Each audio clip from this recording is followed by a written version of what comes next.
કચ્છના કેડાણામાં ગુનેગારના દબાણ પર બુલડોઝર ફરી વળ્યું હતું। 9500 ચોરસ ફૂટમાં રહેલું ગેરકાયદે બાંધકામ જમીનદોસ્ત કરવામાં આવ્યું હતું। ગુનાહિત ઇતિહાસ ધરાવતા વીરા સુલેમાનના દબાણ પર બુલડોઝર ફર્યું હતું। ચુસ્ત પોલીસ બંદોબસ્ત વચ્ચે ગાંધીધામ મનપાની કાર્યવાહી। બુલડોઝર કાર્યવાહીથી અસામાજિક તત્વોને કડક સંદેશ આપવામાં આવી રહ્યો છે।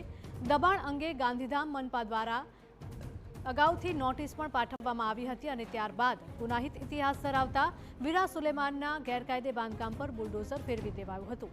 આ પહેલા પણ કચ્છ પોલીસ દ્વારા 1,76,00,000ના વિદેશી દારૂના જથ્થાનો નાશ કરવામાં આવ્યો હતો અને ત્યારબાદ બુલડોઝર કાર્યવાહી કરવામાં આવી હતી।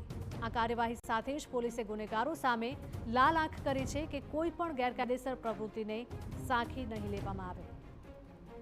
તો કચ્છની આ ઘટના છે। કેડાણામાં ગુનેગારના દબાણ ઉપર બુલડોઝર ફેરવીને કડક કાર્યવાહી કરવામાં આવી છે। 9500 ચોરસ ફૂટમાં કરવામાં આવેલું ગેરકાયદે બાંધકામ જમીનદોસ્ત કરવામાં આવ્યું છે। ગુનાહિત ઇતિહાસ ધરાવતા વીરા સુલેમાનના દબાણ પર બુલડોઝર ફેરવીને આ કાર્યવાહી કરવામાં આવી છે। ચુસ્ત પોલીસ બંદોબસ્ત રાખવામાં આવ્યો હતો અને આ બંદોબસ્ત વચ્ચે ગાંધીધામ મનપા દ્વારા કાર્યવાહી કરાઈ છે। બુલડોઝર કાર્યવાહીથી અસામાજિક તત્વોમાં ડરનો માહોલ છે।